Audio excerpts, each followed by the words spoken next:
جب بھی مسجد اقصیٰ یا فلسطین کی بات آتی ہے تو ہمیں یہ امیج دکھائی جاتی ہے، اور جو پڑھے لکھے لوگ ہیں تھوڑا سا جانتے ہیں اس کے بارے میں، وہ زیادہ سے زیادہ اس تصویر تک پہنچ جاتے ہیں۔ لیکن صرف یہی دو مقدسات نہیں ہیں، بلکہ ان کے علاوہ 3 مقدس مقامات اور ہیں۔ سب سے پہلے سوال یہ ہے کہ وائی جیروسلم از امپورٹنٹ، اتنا زیادہ یہاں کانفلکٹ کیوں چلتا رہتا ہے؟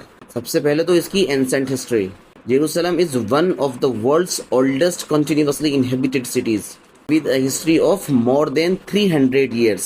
دوسرا ہے ریلیجیس سگنیفیکنس، یعنی جوڈازم، کرسچینٹی اور اسلام، تینوں آسمانی مذاہب کے لیے یہ مقدس ہے۔ تھرڈ اس کا پولیٹیکل سمبل، اسے تو چھوڑ دو، اس پر تو پوری ڈاکیومنٹری بن جائے گی۔ فورتھ ہے peace and conflict, it's special status is the heart of the Israeli-Palestinian conflict and a key issue in peace talk۔ اب پیس ٹاک تو سینکڑوں مرتبہ ہو چکی ہے، لیکن جب خون میں غداری ہو تو کیا ہی ہو سکتا ہے۔ لاسٹ آتا ہے اس کا اسٹریٹجک لوکیشن۔ اچھا، یہ فلسطین صرف مقدس ویسے ہی نہیں ہے، بلکہ اس کی جو جغرافیکلی لوکیشن ہے وہ بھی بہت امپورٹنٹ ہے۔ یہ ہے یہ خطہ، اس کے اس طرف ہے ایشیا، اس طرف ہے افریقہ اور اس طرف ہے یوروپ، اسی لیے جغرافیکلی اتنا امپورٹنٹ ہے۔ اب یہودیوں کا یہ ماننا ہے کہ جو یہ ویسٹرن وال ہے اس کو حضرت داؤد علیہ السلام نے بنایا تھا، اینڈ کرسچنس کا یہ ماننا ہے کہ حضرت عیسیٰ علیہ السلام کو سولی پر چڑھایا گیا تھا، وہ یہی جگہ ہے۔ تھرڈ آتا ہے اسلام، تو اسلام میں یہ مکہ مکرمہ اور مدینہ منورہ کے بعد تیسرا سب سے مقدس مقام ہے، اور حضرت محمد صلی اللہ علیہ وسلم کو جو سفر معراج آسمانوں میں لے جایا گیا وہ یہیں سے لے جایا گیا تھا، جیسا کہ احادیث سے معلوم ہوتا ہے۔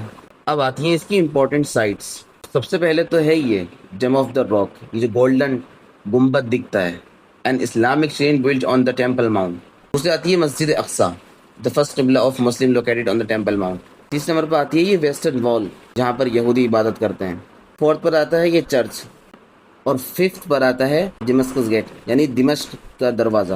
اچھا، اب آتا ہے اس کا ہسٹوریکل امپورٹینس۔ 2000 سے 1400 BC، یعنی بیفور کرسٹ، جسے ہم اردو میں قبل مسیح کہتے ہیں۔ The ancient city of Jebus later captured by King David and made the capital، یعنی حضرت داؤد علیہ السلام۔ اس کے بعد 1000 سے 586 BC home to the first temple۔ اس کے بعد آتا ہے 586 BC destroyed by Babylonians۔ اس کے بعد آتا ہے 70 AD، یعنی حضرت عیسیٰ علیہ السلام کے بعد destroyed by رومنس امپائر نے اس کو ڈسٹرائے کر دیا تھا، اس کو میں نے پہلی ویڈیو میں بتایا تھا۔ اس کے بعد آتا ہے 638 AD، اس میں حضرت عمر رضی اللہ تعالیٰ عنہ کے ذریعے اس کو فتح کیا گیا تھا۔ اس کے بعد آتا ہے 1099 سے 1291 کیپچرڈ بائی کروسیڈرز۔ اس کے بعد آتا ہے 1517 سے 1917 تک اس پر رول کیا ہے عثمان امپائر نے۔ اس کے بعد آتا ہے 1948 یعنی 1948، جب یہاں پر اسرائیلی آباد ہوئے اور اسرائیل کے کنٹرول میں آیا پورا کا پورا۔ اچھا، اب جرنلسٹ کی بات یہ ہے کہ اسے تاریخ میں 40 سے زیادہ مرتبہ ڈسٹرائے کیا گیا، پھر فتح کیا گیا، پھر ڈسٹرائے کیا گیا، پھر فتح کیا گیا۔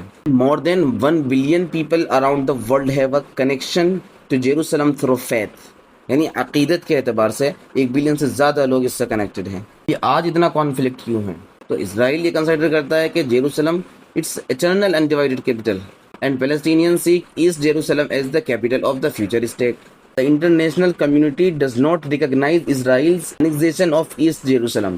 یہ میں نے اس سے پہلے ویسٹ بینک والی ویڈیو میں بتایا تھا کہ جو فلسطین کا ویسٹ بینک والا حصہ ہے، جو انٹرنیشنل کمیونٹی ہے وہ اس کو ریکگنائز نہیں کرتی، وہ یہ بھی کہتی ہے کہ اسرائیل یہاں پر خلاف قانون بسا ہوا ہے۔